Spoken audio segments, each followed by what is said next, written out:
So in October of 2016, we had our first CQL visit. And this is a journey, as we have spoken about in the past, that while I say this is our first visit, that means that we will be visited in the future by CQL reviewers and, of course, by our own reviewers. But it was a week-long, I don't want to say torturous, but it was a week-long of extremely highly intensive involvement with all of you, as well as our reviewers, to present what we have tried to do to meet the CQL values and standards. And when I say tried to do, it wasn't very hard, because we live these values every day. We just had to show how they were coming out in our supports and the kinds of activities we have every day in our organization. Now, in preparation for this whole process, there were a whole bunch of activities that had to go on, as you well know. There was an assessment that we did ourselves. Well, that assessment later on was done again by the CQL reviewers. And they came back and reassessed what we assessed, and also did a lot of reviews with some of you, as well as many self-advocates and families in our organization. We had to identify our strengths in areas for improvement. And in doing so, we had to make sure that, and I'm going the wrong way on this. Joseph, can you help me here? How do I go backwards? Okay, simple. Go to the backward button. So we had to go through the process of assessing our own strengths and weaknesses and areas of importance, and then again, the reviewers came back and did the same thing. They counter-checked to make sure that we were on target.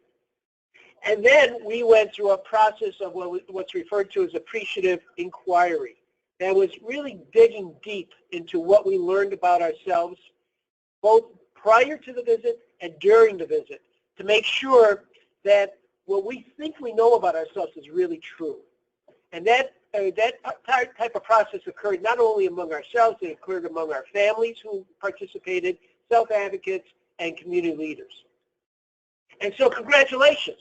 First of all, we made it. We got through that week, and we got through the process. And we were told when the reviewers left that they were really impressed with what we did. But of course, you always wait for that last piece of mail.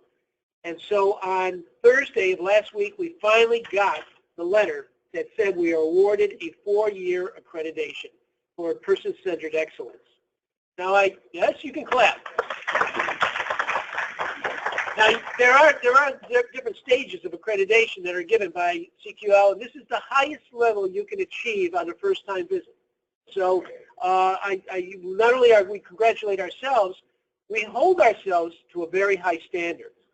And so when you're there, sometimes the only way you can go is down, and that's what we're not going to do. We're going to make sure that our journey continues. And so we do have the certificate that has come in, and that will be on our walls, and it will be a reminder to all of us. So there's the first part of our achievement. So what does this journey take? Where does this journey take us? Well, the reviewers did applaud us on some very important things that they thought that we do not only very well, but that we were exemplary in. First of all, to all of you, they were highly complimentary of all our DSP staff, all our management staff, and everybody that is involved in supporting the services and activities in the organization. The spirit, the morale, the level of intensity of knowledge of the values were all recognized by the reviewers. They felt that our staff is dedicated to the continuity of the supports, that we're not just happy about just putting something in place, but we want to see it continue. And some of the stories you folks were telling earlier today in your Everyday Heroes projects show that it's not just about taking somebody and getting somebody an activity that is important to them. It's building that into their day. It's building that into their life, and it's building it into their community. And that was highly recognized. They were impressed with our healthcare staff. Now, that doesn't sound like something that somebody could say, well, in an organization like ours, we should just be really impressed with healthcare staff. Well, they pointed out that healthcare was more than just making sure that people were living a healthy life. It was beyond that. It was assuring that people who were involved with making sure they were living a healthy life. And we know about the projects that you folks have encouraged where not only do you have a prescription for something that is important in somebody's life, but also that they are engaged in wanting it to happen for themselves. And that's what creates a healthy life. Promoting decision-making was a very high mark for us. The idea that our folks are involved with their own planning and they're involved with their own thinking about their life and what they want to do in the future. And then, of course, and we say this all the time, the work that we do in terms of building volunteer and competitive employment for our folks is exemplary. We've always taken a great deal of pride in the fact that our folks are working and earning a living in the community, but that was highly recognized. So these were our plus areas. Now, some of the areas that they talked about that they needed to, we needed to take a look at a little bit further. And they included human rights, personal choice, and personal desire for privacy. Now, this is not to say that in these areas we're not doing this. All they're saying is that now we could be better at doing some of these things. And you will see from some of the goals and objectives that we put in place in addressing these reviews that we are going to be focused there. So now the real work begins, because it's not, again, just going about getting that certificate on the wall. It's what are we going to do about creating the journey that continues over the next 18 months and 4 years. There are going to be areas that are going to challenge us for change, and we're going to have to look for opportunities for growth. Just by the fact that we work in New York State, the CQL people recognize that we already start with a highly limited environment. And what I mean by that is this is a state of very little risk. We have a regulation for everything. And I don't have to go down the list of regulations that you folks have to live under. But regulations can do two things. They can do protection, which they do. They can also do restriction, which they also do. So as we continue to explore what we need to accomplish and go forward with in the journey for CQL, we have to keep reminding ourselves about how we can make these regulations and oversight metrics important to not only meeting the necessities of our licenses for New York State, but also making sure they don't get in the way of somebody living a life that they want. So some of the next steps that we're going to be getting involved with is paying attention to basic assurance plans, action plans, and you all heard about the basic assurances. You know that there's 46 indicators in those basic assurances, and I'll tell you that out of the 46 indicators, only 9 were pointed out as needing some kind of addressing. So I didn't figure out the percentage, but it's a pretty high percentage of accomplishment. And in the person-centered excellence, we have a short-term plan of how we're going to get there, and I'm going to go through that in detail. So our basic assurance plans require us that we follow through with action steps. And we have to meet not only the basic assurances of the 46 indicators, but now we have to put in place 9 additional action plans to deal with the indicators that have some areas of weakness as they look at it. And we're going to have a responsibility to do this in 18 months. So we have a very firm schedule of goals and activities which are going to be going on over the next 18 months so that we can then report back to CQL that we've made it. So indicator number 1 that we have to start paying attention to is rights and responsibilities. The area that we're going to be paying attention to is access what people and families know about their rights and develop a universal human rights policy. You know, we know that our folks know about their rights, but can they really exercise them effectively? Where and how can they do that? And it is a struggle when you're working in a congregate care type home. You're trying to meet everybody's rights and everybody's interests. And whether in fact somebody knowing their rights are exercised in actually doing their rights. I deal a lot with our self-advocacy groups, and I'll tell you there is a difference between learning self-advocacy and being a self-advocate.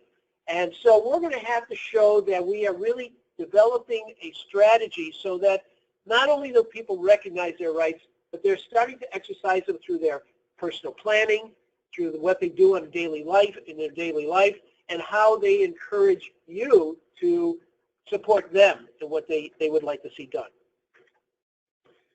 Due process. We need to form a universal rights committee that comprises of both the people we support and families who receive our services, along with the community partners. And this committee is supposed to oversee our human rights. And now we already have a rights committee, as you know, some of you know, that takes a look at very specific areas. But we have a number of rights committees. We have the self-advocacy committee, we have our behavioral rights committee, we have some incident review committee. This is going to be the mother committee. This is the one that's going to look at all the things that we're doing, regardless of what regulation we're following, to make sure that these rights are integral to everything we do in our organization, and that it complies to a policy that has to be written. It has to be very strong.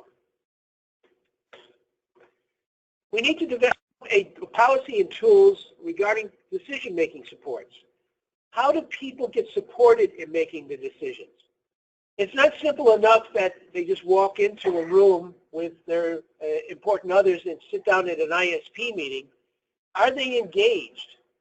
So some of the thoughts that some of our staff have had are, do we meet with somebody, say, an hour before their meeting and actually get them trained up before they go into the meeting to talk about what they would like to see in their life?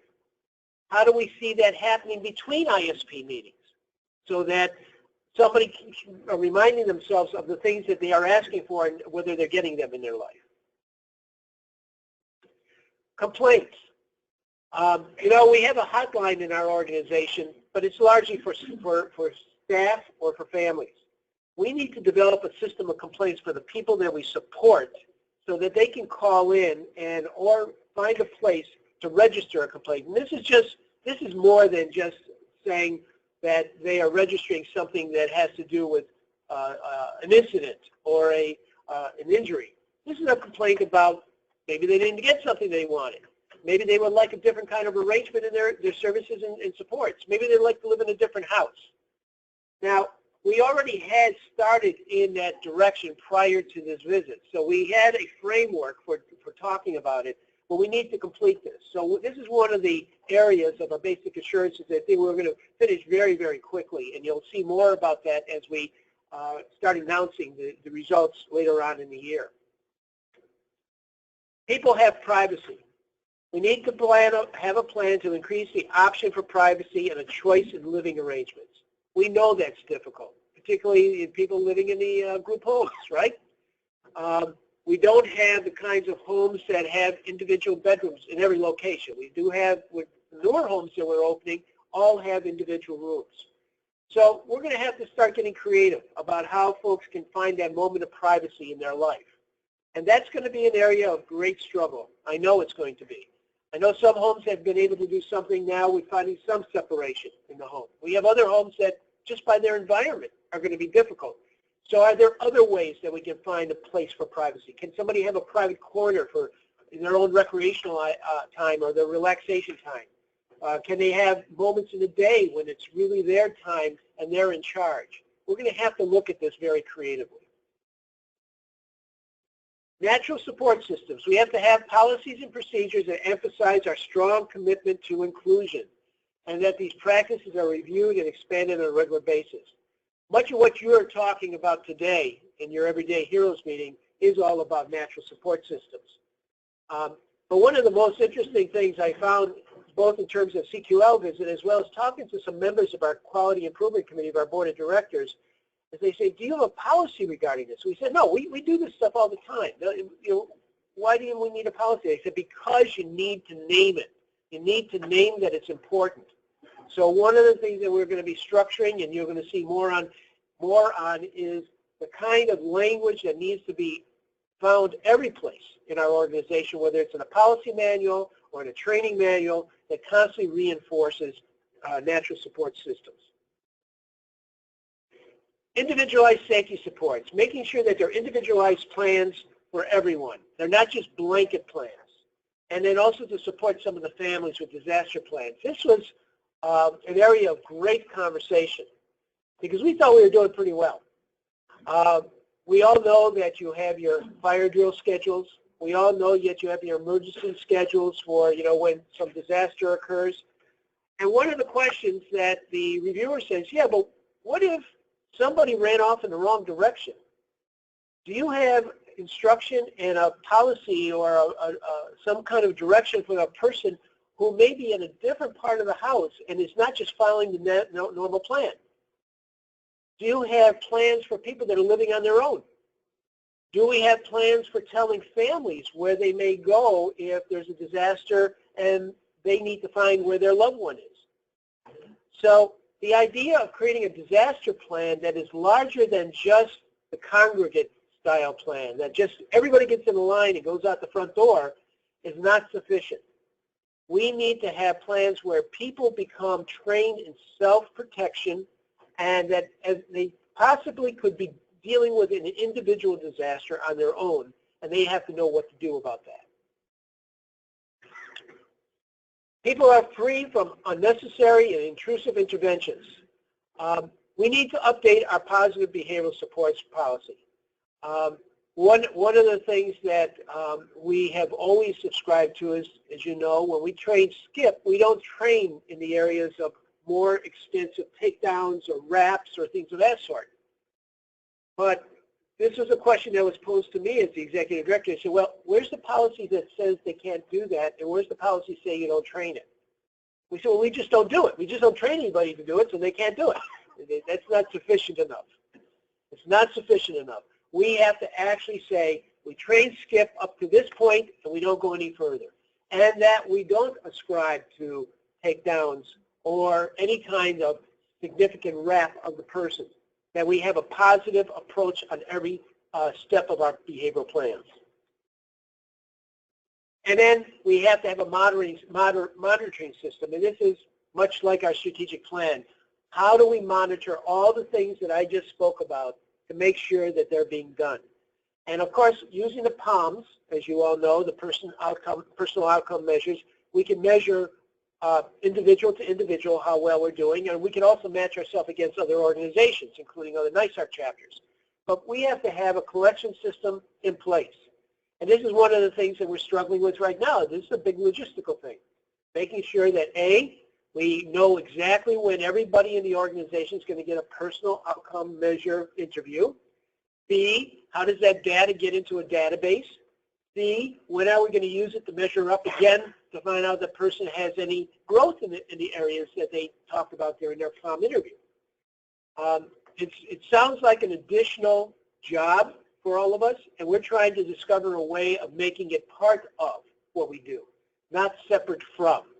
So we will have a monitoring system to take a look at these areas and also be able to take a look at ourselves agency-wide against other organizations to see how well we are measured up against the POMs. So now this brings us to the person-centered excellence short-term plans. The basic assurances are the baseline, okay? That's what we have to do in order to basically say that we're a decent organization. Now, going to excellence is the next level. And of course, we already feel that we're at a point of excellence. We have to make sure that we have areas of planning that take what's in the basic assurance and drive us towards excellence.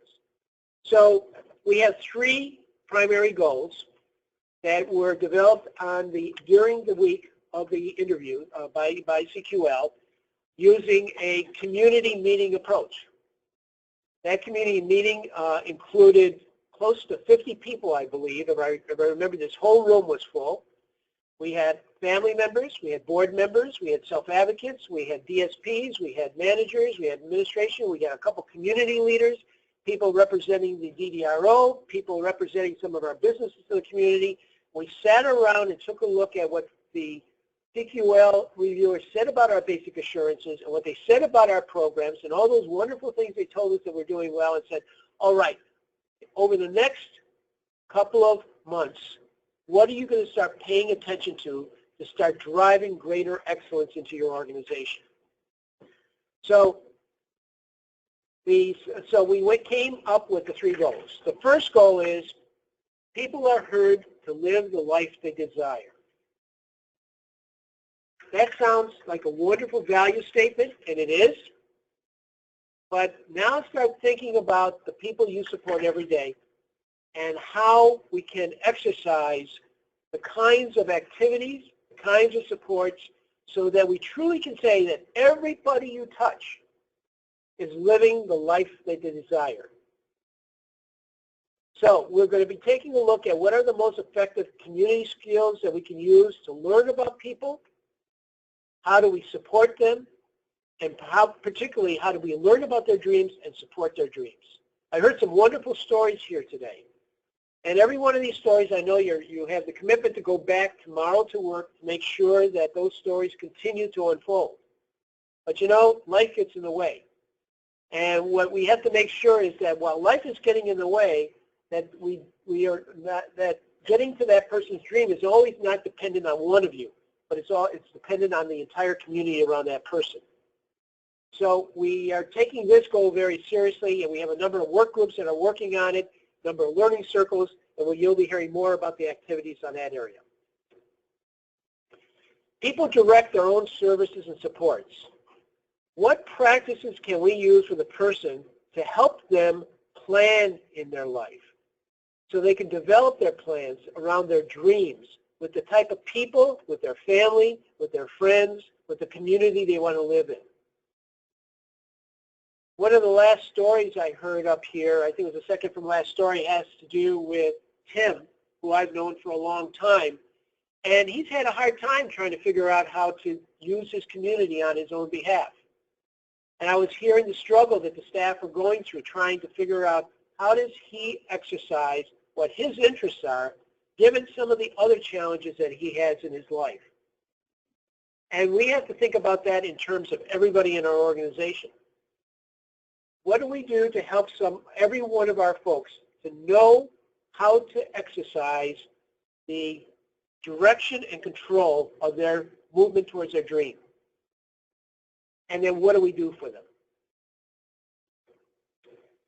And third, and I would like to say that this should be the first goal, because it's one that I'm working on very, very hard right now.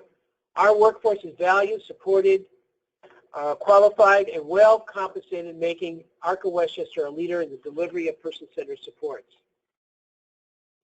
You know, I think that qualified, we're there. We certainly can provide more to you in terms of resources so that you can continue to grow and learn on your own. I would like to think that we value you, but we're going to be doing more to show that value and support. And through the campaign that has been going on over the last year, and I'll be announcing more activities around it, the Be Fair to DSP campaign, we're going to be forcing a lot more attention into the community and among our legislature to give us the resources so that we can talk about well-compensated. This is an area that we've always said the heart and soul of the organization are the DSPs, the people who touch, feel, work directly with the individuals.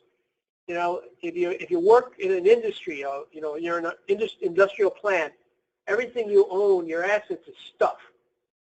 Everything that is important in our organization is people. And what we need to do is continually to reinforce and resource and invest in people. So this goal is one that is near and dear to the heart of myself, but also our board of directors. And by the way, when we held our annual board of directors retreat back in July, prior to the whole CQL process, this was one of their goals as well. So this is really high up there, and I'm glad it showed up in our CQL visit. So where are we? Well, we have 18 months, first of all, to deal with the basic assurances. Those were the first 9 things that I pointed out. And we have to start working our way through the 3 goals that we have already accomplished. The most important thing is accomplishing those 9 basic assurance changes. We have to give a commitment to our accreditation partners. Now, it sounds like we're committed already, but no, we're going to actually sign a contract with them. And they're setting a contract with all the things that we promised that we're going to do, so that when they come back in 4 years to do the next visit, they're going to pull that contract out and say, did you do that? It's our ISP. That's what it is. We have to, our CQL validation of programs, wish I would move over a little bit. I don't know if I can get it out. Made a person-centered, so the validation of progress made a person-centered, excellent, shorter-range plans. Those short-range plans are the 3 plans we have to pay attention to. Over the 4 years, we have to continue to make progress. We have to show that we're in a different place than we are today. So it's not going to be sufficient for us to stand still, let alone go backwards. So when they come back 4 years from now, they're going to pull out their materials from the visits in October of 2016, and in 2020, they're going to take a look at it and say, what changed? Better. What changed to the better? And we're going to have to continue to build the integrated quality management system. That is a system that takes a look at all the POMs, takes a look at all the things that we have to accomplish, and make sure that we can follow up and report on it. One of the things that CQL tells us is they're very much data and metric driven. So it's not sufficient to say we're doing well. We have to show how we're doing well, and that's data, that's information, and that's metrics. In addition to all this, we're going to do some celebrating. And over the next couple of weeks, you'll hear about that. We have to celebrate what we accomplished. This is no small feat. That it's not, this accreditation is not given to every organization in the country. There's a handful of ARCs. We happen to be the 40th ARC in New York State to get it. And if I remember last time I looked on the website, we're probably around 80 ARCs, if I remember correctly, throughout the entire country. And there are 800 ARCs in the country. So it gives you an idea that we are joining a very small group of organizations that have high standards. And then I would encourage you to follow our website CQL page. I told you about this once before, and I want you to go into our website. We have a CQL button right there at the bottom of the page. It carries a lot of material. We had this webinar is going to be on it. We also have stories of CQL, some of the stories you told here today. If they're not up there already, we're going to be asking you to give us a story so that we can put it up there. There are other support materials on it to help you understand what our goals are. And we're going to be doing reporting on our CQL progress on that webpage. So it's very much alive and very much public. The public is watching us. So with that, I end this webinar, and I ask if anybody has any questions at this point before we close down this particular session. All right, there being no questions at this time, we're going to close out this webinar, and you can enjoy seeing it again on our website.